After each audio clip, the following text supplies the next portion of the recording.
যেটা আমরা জানি সেটা তর্জমা করি, কি পড়ি আমরা সেটা জানার চেষ্টা করি।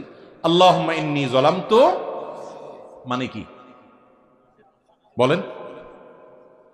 আহা, আল্লাহ আমি নিজের প্রতি নিজে জুলুম করেছি, আল্লাহ আমি অবিচার করছি, কত পাপ কত অপরাধ করছি আল্লাহ, এগুলার শাস্তি যদি আপনি আমাকে দেন, এটা ভোগ করার ক্ষমতা আমার। দুনিয়াতে যদি পাকড়াও করেন আমি শেষ আল্লাহ। জাহান্নামের যে বিবরণ আপনার কোরআন থেকে জেনেছি, নবীর হাদিস থেকে জেনেছি আল্লাহ, সেখানে মরণও হবে না, মানুষ মরতে চাইলেও মরতে পারবে না, সে শুধু কষ্ট ভোগ করতে থাকবে জাহান্নামে। আল্লাহুম্মা ইন্নী যালামতু নাফসি, আল্লাহ আমি নিজের প্রতি নিজে অনেক অবিচার করছি। এই নামাজ যে পড়লাম আল্লাহ, এই নামাজের মধ্যে অনেক অবিচার করলাম, মনটা ধরে রাখতে পারি নাই, তাড়াহুড়া করছি, কত ত্রুটি করছি আল্লাহ। আল্লাহুম্মা ইন্নী যালামতু নাফসি, হে আল্লাহ আমি নিজের প্রতি নিজে জুলুম করেছি আল্লাহ। আল্লাহুম্মা ইন্নী যালামতু নাফসি, এরপরে কি? জুলমান কাসীরা, অল্প স্বল্প জুলুম না আল্লাহ, অনেক জুলুম, নিজের পায়ে নিজে কুড়াল মারছে আল্লাহ, অনেক মারছে। ভাইরে, এই কথাটা কিয়ামতের দিন বহুত বলবেন, আমরা বলবো, সেদিন বলে আর কোনো কাজ। এই জন্য আগে ভাগে একটু মনোযোগ দিয়ে বলেন, মন্ত্রের মতো পড়ে চলে যায় না। আল্লাহুম্মা ইন্নী যালামতু নাফসি যুলমান কাসীরা, সেদিন যখন জাহান্নাম দেখবেন, সেদিন যখন আযাব দেখবেন, সেদিন যখন সমস্ত পরিণতি দেখবেন, সেদিন চিৎকার করে বলবেন আল্লাহ আমি অনেক অন্যায় করে ফেলেছি, আমি সরি। লাভ নাই সেদিন আর বলে। এই জন্য দুনিয়াতে বলে নেন, প্রতি নামাজে শেষ বৈঠকে এই জায়গায় এসে একটু থেমে যান।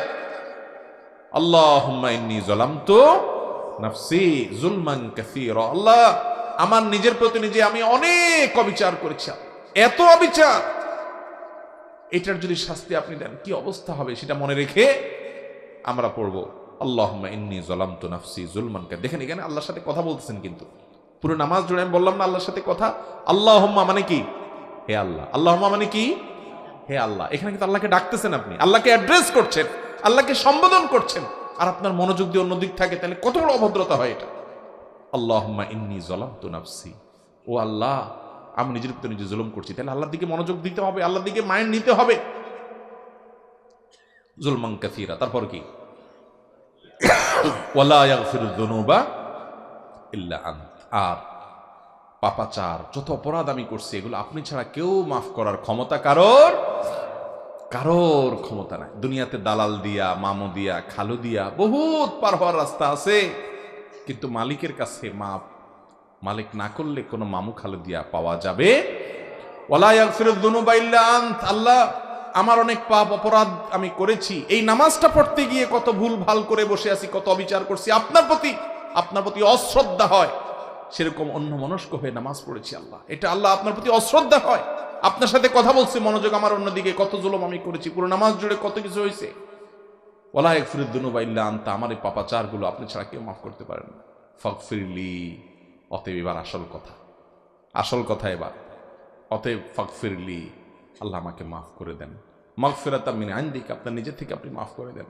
ফাগফিরলি মাগফিরাতাম মিন ইনদিক ওয়ারহামনি, এবং আমার প্রতি আপনি রহম করেন, একটু মায়া করেন আল্লাহ।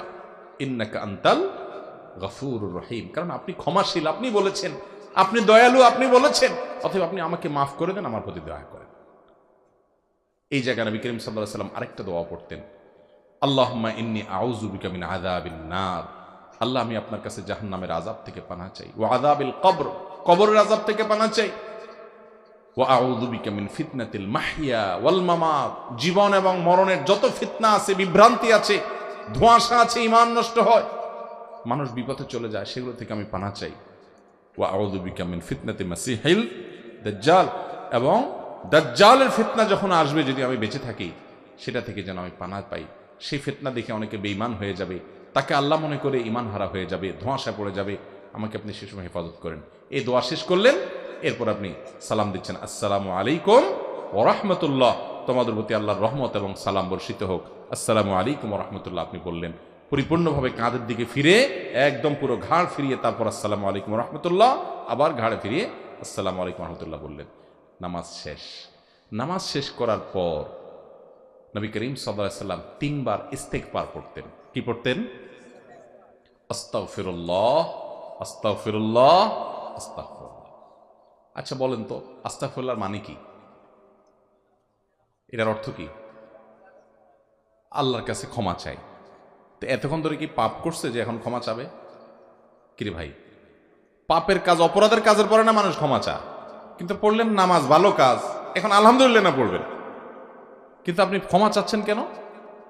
কারণ নামাজের ভিতরে বহুত ভুল ত্রুটি, ওই যে মনোযোগ নষ্ট হয়ে গেছে, তাড়াহুড়া করে ফেলেছি, এই জন্য আল্লাহর কাছে ক্ষমা চাচ্ছি। আস্তাগফিরুল্লাহ, আস্তাগফিরুল্লাহ, আস্তাগফিরুল্লাহ। এরপরে অন্যান্য দোয়া দুরূদ পড়তে হবে। অতএব এই নামাজের শুরু থেকে শেষ পর্যন্ত সালাতে আমরা কি বলি, আমি অর্থটা শুধু বলার চেষ্টা করলাম। আমার একবার বলাতে আপনাদের মুখস্থ হয়ে যাবে না, কিন্তু আপনারা সবাই নামাজে যে দোয়া দুরূদ পড়েন, যে সূরা কেরাত পড়েন, যে তাসবিহ এবং তাকবীর উচ্চারণ করেন, এগুলো সবগুলোর অর্থ মুখস্থ করবেন তো ইনশাআল্লাহ? এগুলো আপনি অনলাইনে পেয়ে যাবেন, আপনি মুখস্থ করার চেষ্টা করেন। এগুলো মুখস্থ করলে কি হবে, আপনি কি বলছেন সেটার অর্থ বুঝবেন, অর্থের দিকে তাকায় তাকায় পড়লে আপনার মনোযোগটা ধরে রাখতে পারবেন। আপনি যদি কিছুই না বুঝেন, আপনি মনোযোগ ধরাটা কঠিন হবে। যদিও নামাজের মনোযোগ ধরে রাখার জন্য আরো অনেকগুলো ডিউটি আছে, একটা ডিউটি শুধু আজকে বললাম, আবার কোনো মাহফিলে ইনশাআল্লাহ অন্য আরেকটা ডিউটির কথা বলবো। রব্বে করিমের কাছে, আরশে আজিমের মালিকের কাছে নিবেদন করি, আল্লাহ আমরা গুনাহগার বান্দা, তুমি আমাদেরকে সেরকম নামাজ পড়ার তৌফিক দাও যে নামাজ তোমার রাসূল পড়েছেন, তোমার সাহাবীরা পড়েছেন, তোমার প্রিয় বান্দারা পড়েছেন। আল্লাহ সেই নামাজটা পড়ার তৌফিক আমরা চাই। আল্লাহ যেন আমাদের সেরকম সালাত আদায় করার তৌফিক দান করেন, যে সালাতে আমাদের জীবন যাবে, মনোযোগ যাবে না, যে সালাতের সাথে আমরা তাড়াহুড়া করব না। ভাই, সব জায়গায় তাড়াহুড়া চলে না। প্রধানমন্ত্রীর সাথে সাক্ষাৎ করতে গিয়ে, প্রেসিডেন্টের সাথে সাক্ষাৎ করতে গিয়ে যদি হুলস্থুল করেন, অসৌজন্যমূলক কোনো আচরণ করেন, তাহলে আপনার খবর থাকতে পারে, বিপদ হতে পারে। আরশে আজিমের মালিকের সাথে দৈনিক 5 বার সালাতে গিয়ে হক নষ্ট করছি। আল্লাহ তাআলা আমাদেরকে সঠিক সুন্দরভাবে সালাত আদায় করার তৌফিক দান করুন। চেষ্টা করব তো ইনশাআল্লাহ।